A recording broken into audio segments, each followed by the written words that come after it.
Hi friends, welcome to Sharon vlog. இன்றைக்கி நம்ம ஷேரன் விலாகில் ரொம்ப சுலபமான நல்ல டேஸ்டியான ஒரு கேக் ரெசிபி தாங்க இன்றைக்கி நம்ம பார்க்க போகிறோம். என்னை பொறுத்தவரை இதை விட ஈஸியாக யாருமே கேக் செய்ய முடியாதுங்க. அந்த அளவுக்கு ரொம்ப ஈஸியான மெத்தடில் செஞ்சுருக்கேன். நீங்கள் இது வரைக்கும் கேக் செய்யலைன்னா கூட இந்த வீடியோ படி செய்யுங்க, நீங்களும் பர்ஃபெக்டான கேக் செய்யலாம். ரொம்ப ஈஸியாகவும் இருக்கும். இப்போ இது எப்படி செய்கிறதுன்னு பார்க்குறதுக்கு முன்னாடி நீங்கள் இப்போ தான் நம்முடைய சேனலை ஃபஸ்ட் டைம் பார்க்குறீங்கன்னா சப்ஸ்கிரைப் பண்ணுங்கள், பக்கத்தில் இருக்க பெல் சிம்மில் கிளிக் பண்ணுங்கள். இப்போ வாங்க எப்படி செய்கிறதுன்னு பார்க்கலாம். இப்போ இந்த ரெசிபி பண்ணுறதுக்கு ஃபஸ்ட் ஒரு மிக்ஸி ஜார் எடுத்துக்கலாம். இதில் ஒரு 2 முட்டையை உடச்சி ஊற்றிக்கோங்க. நீங்கள் முட்டையை ஃப்ரிட்ஜில் வச்சுருந்தீங்கன்னா அப்படியே எடுத்து யூஸ் பண்ணாதீங்க. ஒரு 2 மணி நேரத்துக்கு முன்னாடியே ஃப்ரிட்ஜில் இருந்து முட்டையை வெளியில் எடுத்து ரூம் டெம்பரேச்சரில் வச்சுருங்க. அந்த முட்டையில் உள்ள சில்னஸ் எல்லாம் நல்லா போனதுக்கப்புறமா உடச்சி ஊற்றிக்கோங்க. அப்போ தான் நமக்கு கேக் நல்லா சாஃப்டாக ரொம்ப ஸ்பாஞ்சியாக நமக்கு கிடைக்கும். இது கூடவே 3/4 கப் அளவு பொடித்த சர்க்கரை சேர்த்துக்கோங்க. நான் இன்றைக்கி 250 ml அளவுள்ள கப்பில் தான் எல்லாமே அளந்து எடுத்திருக்கேன். இது கூட 1/4 கப்பு எண்ணெய் சேர்த்துக்கோங்க. வாசனை இல்லாத எண்ணெயாக பார்த்து சேர்த்துக்கோங்க. நான் இன்றைக்கி ரீஃபைண்ட் ஆயில் தான் சேர்த்துருக்கேன். இப்போ நம்ம இதை ஒரு தடவை அரைச்சி எடுத்துக்கலாம். ரொம்ப நேரம் போட்டு அரைக்க வேண்டாம். இப்போ பாருங்கள், அரைச்சி எடுத்தாச்சு. இந்த மாதிரி அரைச்சி எடுத்துக்கோங்க. இது அப்படியே இருக்கட்டும். அடுத்ததாக ஸ்டவ்வில் ஒரு குக்கர் வச்சுக்கலாம். அதில் கொஞ்சமாக பொடி உப்பு தூவிக்கோங்க. நான் யூஸ் பண்ணுற இந்த பொடி உப்பு ஏற்கனவே நான் 2-3 வாட்டி கேக் செய்யறதுக்கு பயன்படுத்தியிருக்கேன். அதனால தான் இது இந்த கலரில் இருக்குது. இதை இந்த மாதிரி பரப்பி விடுங்க. பரப்புனதுக்கப்புறமா உங்கள்கிட்ட இந்த மாதிரி ஒரு ஸ்டாண்ட் இருந்துச்சுன்னா அதை எடுத்து இந்த மாதிரி அந்த உப்பு மேலே வச்சுக்கோங்க. வச்சுட்டு குக்கரோட மூடி எடுத்து அதில் விசில் எதுவும் போடாமல் மூடி போட்டு ஒரு 10 நிமிஷம் ப்ரீஹீட் பண்ணிக்கோங்க. இது சூடாகட்டும். அதுக்குள்ளே நாம் மாவு ரெடி பண்ணிக்கலாம்.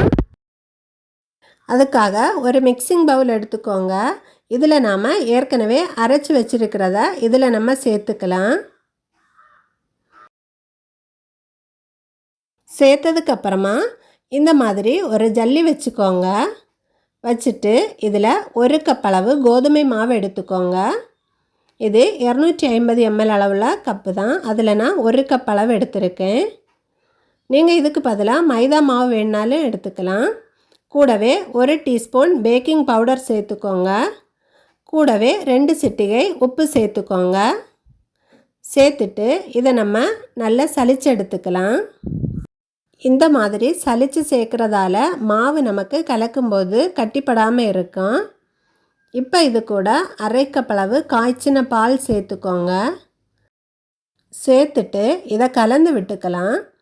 ரொம்ப நேரம் போட்டு நம்ம மிக்ஸ் பண்ண வேண்டாம். ஒரே பக்கமாக இந்த மாதிரி கலந்து விடுங்க. இந்த மாதிரி நம்ம ஒரே பக்கமாக கலந்து விட்டு கலக்கிறதால நமக்கு கேக் நல்லா சாஃப்டாக வரும். அதுவும் ரொம்ப நேரம் போட்டு கலக்காதீங்க. அந்த மாதிரி நம்ம கலந்தோன்னா கேக் நமக்கு ஹார்டாகிறதுக்கு வாய்ப்பு இருக்குது. இப்போ பாருங்கள், மாவு நம்ம கலந்தாச்சு. இந்த மாதிரி கரண்டியில் எடுத்து விடும்போது நமக்கு ரிப்பன் மாதிரி விழணும். இதுதான் நமக்கு கரெக்டான பக்குவம். அடுத்ததாக நம்ம எந்த பாத்திரத்தில் நம்ம கேக் ஊற்றி வைக்க போகிறோமோ அதை எடுத்துக்கோங்க. நான் இன்றைக்கி இந்த பாத்திரம் தான் எடுத்திருக்கேன். இதில் கொஞ்சமாக நெய் ஊற்றி எல்லா இடமும் படுற மாதிரி ஒரு ப்ரஷ்ஷால் தேய்ச்சி விடுங்க. எல்லா ஓரங்கள்லையும் படுற மாதிரி நல்லா தேய்ச்சி விடுங்க. அடுத்ததாக இதில் கொஞ்சமாக கோதுமை மாவு தூவிக்கலாம். இந்த கோதுமை மாவு எல்லா இடமும் படுற மாதிரி ஸ்ப்ரெட் பண்ணி விடுங்க. அப்போ தான் நமக்கு கேக் பாத்திரத்தில் ஒட்டாமல் அப்படியே நமக்கு வரும். இதில் இருக்கிற இந்த மீதி மாவை நம்ம வெளியில் எடுத்துக்கலாம். இப்போ இதில் நம்ம ஏற்கனவே ரெடி பண்ணி வச்சுருக்கிற அந்த கேக் பேட்டரை இதில் ஊற்றிக்கலாம். ஊற்றிட்டு இந்த மாதிரி கீழே 2 தட்டு தட்டிக்கோங்க. உள்ள பபிள்ஸ் ஏதாவது இருந்துச்சுனாலும் போயிடும். இப்போ நாம் சூடாக வச்சுருக்கிற அந்த குக்கர் நல்லா சூடாக இருக்கும். இப்போ நம்ம இதை அப்படியே எடுத்து குக்கரில் வச்சிடலாம். குக்கர் ரொம்ப சூடாக இருக்கும், அதனால் மெதுவாக பார்த்து வச்சுக்கோங்க.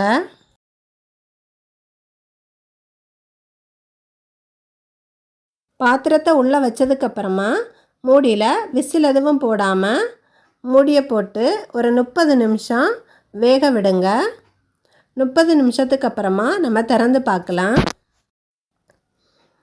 இப்போ பாருங்கள், கரெக்டாக 30 நிமிஷம் ஆயிடுச்சு. நம்ம திறந்து பார்த்துக்கலாம். இப்போ பாருங்கள், கேக் நமக்கு நல்ல சூப்பராக வெந்து வந்திருக்கு. உங்கள்கிட்ட இந்த மாதிரி ஒரு கம்பி இருந்துச்சுன்னா இதால் நீங்கள் குத்தி பார்க்கலாம். இல்லைன்னா குச்சி இருந்தாலும் அது வச்சு குத்தி பார்க்கலாம். இப்போ நமக்கு கம்பியில் மாவு எதுவுமே ஒட்டலை. நமக்கு கேக் நல்லா வெந்துருச்சு. இதை நம்ம நல்லா ஆற விட்டுக்கலாம். இப்போ இந்த கேக்கு கம்ப்ளீட்டாக நமக்கு நல்லா ஆறட்டும். அது வரைக்கும் நம்ம வெயிட் பண்ணலாம்.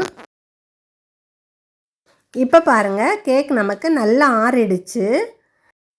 இப்போ இந்த ஓரங்களையெல்லாம் ஒரு கத்தியால் நம்ம நல்லா எடுத்து விடலாம். அப்போ தான் நம்ம கேக்கை திருப்பி போட்டு தட்டும்போது நமக்கு கொஞ்சம் கூட ஒட்டாமல் வரும். இந்த மாதிரி ஓரங்களை எடுத்து விட்டதுக்கப்புறமா ஒரு பிளேட்டை இந்த மாதிரி வச்சுட்டு அப்படியே நீங்கள் திருப்பி போடுங்க. திருப்பி போட்டுட்டு இந்த மாதிரி 2 தட்டு தட்டி விட்டுட்டு எடுத்தீங்கன்னா உங்களுக்கு கொஞ்சம் கூட கேக் ஒட்டாமல் வரும். இப்போ பாருங்கள், கொஞ்சம் கூட கேக் பாத்திரத்தில் ஒட்டவே இல்லை. நமக்கு சூப்பராக வந்திருக்கு. நாம் இன்றைக்கி கோதுமை மாவில் தான் செஞ்சுருக்கோம். இதில் நம்ம ஆப்ப சோடா எதுவுமே சேர்க்கலை. இப்போ பாருங்கள், எவ்வளோ ஸ்பாஞ்சியாக இருக்குன்னு நீங்களே பாருங்கள். நம்ம கடையில் வாங்குகிற மாதிரி சூப்பராக இருக்கும். நீங்கள் கண்டிப்பாக இதை ட்ரை பண்ணி பாருங்கள். இது செய்கிறதும் ரொம்ப ரொம்ப ஈஸி தாங்க. பார்க்குறதுக்கு நமக்கு கஷ்டமாக இருக்கிற மாதிரி இருக்கும், ஆனால் செய்கிறதுக்கு ரொம்பவே ஈஸியாக இருக்கும். இது செய்கிறதுக்கு மிக்ஸி ஜாரும் ஒரு குக்கரும் இருந்தால் போதுங்க. நீங்களும் வீட்டில் ஈஸியாக இந்த கேக் செய்யலாம். கண்டிப்பாக நீங்கள் வீட்டில் ட்ரை பண்ணி பாருங்கள். நான் இன்றைக்கி சொன்ன இதே அளவுகளோடு நீங்களும் செஞ்சு பாருங்கள். உங்களுக்கு பர்ஃபெக்டான கேக் கிடைக்கும். இந்த வீடியோ உங்களுக்கு பிடிச்சிருந்துச்சுன்னா இந்த வீடியோவுக்கு ஒரு லைக் கொடுங்க. உங்கள் ஃப்ரெண்ட்ஸுக்கு ஷேர் பண்ணுங்கள். செஞ்சு பார்த்துட்டு எப்படி இருந்துச்சுன்னு கமெண்ட் பண்ண மறக்காதீங்க. தேங்க்யூ.